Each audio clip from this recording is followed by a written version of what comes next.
भाई जी टाइमिंग होती है ना राजनीति में, टाइमिंग बहुत जी महत्वपूर्ण होती है। किस वक्त क्या कहा जाए, कैसे कहा जाए। अभी आप पूछोगे कितने हमारे जेट गिरे, हम दुनिया को बताने जा रहे हैं कल हमने कैसे पाकिस्तान की पोल खोल की, कैसे उसको नेस्तनाबूद किया, उसके आतंक के स्ट्रक्चर को। यहां उल्टे अपनी सरकार से सवाल पूछे जा रहे हैं, क्यों? देखिए, ये जो सवाल है कि हमारे कितने जेट गिरे, इसका जवाब तो डीजीएमओ के लेफ्टिनेंट जनरल राजीव घई ने दे दिया। बहुत स्पष्ट हमारी सेना ने कहा कि हमारे सभी पायलट सुरक्षित वापस आ गए। इट मींस की तो उसमें उसके सवाल मायने का होते जवाब हैं नहीं कि हुआ जब ना, पायलट वापस आ गए, प्लेन भी आए कि नहीं। ये देखिए अगर पूछ ये रहे हैं ये गलत है, या ये वक्त ही गलत है, क्यों पूछे जा रहे हैं? जब आपने जैसा कहा, डीजीएमओ ने कह दिया हमारे पायलट वापस आ गए, और बाकी हम क्यों बताएं आपको?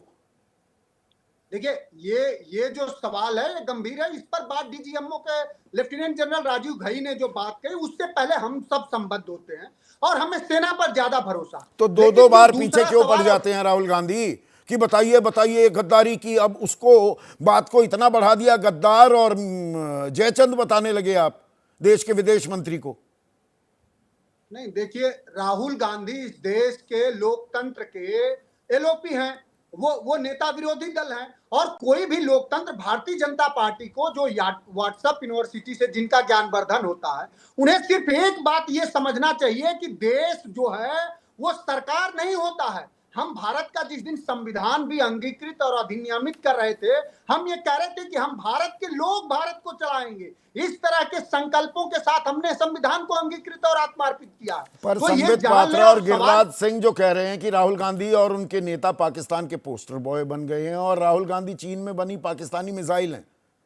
पाकिस्तान जो सवाल देखिए पूछ रहा है वही यहां पर विपक्ष पूछने लगे, तो ये भारतीय राजनीति की क्या तस्वीर दिखाता है?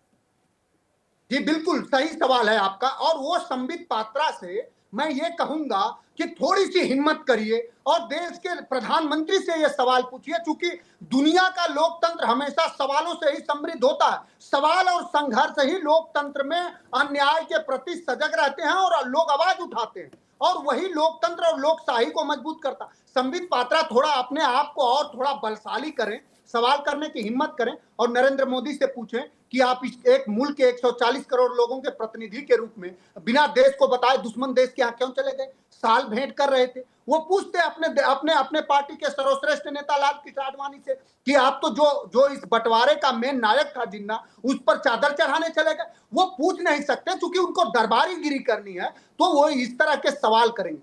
संबित पात्रा पूछते नरेंद्र मोदी से कि पूरे देश में सिंदूर ऑपरेशन का पोस्टर लगाया जा रहा है, उसमें हमारे सेना के बहादुर नायकों का, जिन्होंने अपना सर्वोच्च बलिदान देकर के हमेशा सेना ने देश की रक्षा करी है, उनका कहीं एक पोस्टर नहीं है। नरेंद्र मोदी जी के पोस्टर हैं बदलती हुई तस्वीर, बदलते हुए वो क्या कहते हैं, जैकेटों में। नहीं, इन तो हम तो ये पोस्टरों में जानना चाह एक रहे हैं। और बात है, पोस्टर निकाले जा मैं रहे हैं, खत्म कर रहा हूं, यात्राएं बस निकल बस रही हैं। मैं मुझे ना मुझे ना, 10 मैं एक सेकंड चीज दीजिए जोड़ प्लीज। दूं ना मनोज काका, एक मिनट। कर्नल सोफिया कुरैशी को आतंकियों की बहन भी कह देता है बीजेपी का एक मंत्री, और मंत्री बना रहता है वो। और दूसरी तरफ तिरंगा यात्राएं भी चल रही हैं, और सेना के शौर्य, वीरता और पराक्रम की गाथाएं भी गढ़ी जा रही हैं। देखिए, ये बहुत दुर्भाग्यपूर्ण है कि भारतीय जनता पार्टी, मैं बहुत गंभीरता और जिम्मेदारी से कह रहा हूं कि ये देश की ऐसी पार्टी है ना जिसने कभी संविधान का अपमान किया था अपने बयानों में। गोलवरकर ने एक बार कहा था कि भारतीय संविधान तो सिर्फ पश्चिमी देशों के संविधानों का नकल है। और वो ये वही पार्टी है जिसके आदर्श संगठन आरएसएस ने 52 साल तक इस देश के तिरंगों को नहीं फहराया था। ये वही पार्टी है जिसके नेता एक समय में 2018 में मध्य प्रदेश के चुनाव में कहते हैं कि हम तो व्हाट्सएप पर फैला दिए कि नेताजी और अखिलेश यादव में झगड़े हो गए और क्या क्या। तो जो पार्टी का पूरा विमर्श ही व्हाट्सएप यूनिवर्सिटी पर हो, नफरत पर हो, नहीं, वो देश व्हाट्सएप का यूनिवर्सिटी का प्रतिनिधित्व भी एक करने ज्ञान वाले अभी नहीं बांट हो। दिया गया ना कि मनमोहन सिंह ने पाकिस्तान पर हमला इसलिए नहीं किया हाँ, तो ये कि व्हाट्स एक समुदाय विशेष, ये पिछला सवाल रखिएगा तोमर साहब का, एक समुदाय विशेष नाराज हो जाता। मनमोहन सिंह, दर्शकों यहां पर मैं एक चीज आपको बता दूं, 10 साल देश के प्रधानमंत्री रहे, और उनका पैतृक जो गांव है वो दरअसल आज के पाकिस्तान में है। तो संवेदनाएं भी जुड़ी होती हैं, आपके इमोशंस। वो प्रधानमंत्री रहते हुए एक बार भी पाकिस्तान नहीं गए। कि ये दुश्मन मुल्क है, इसके साथ ज्यादा दोस्ताना ताल्लुक नहीं रखने हैं।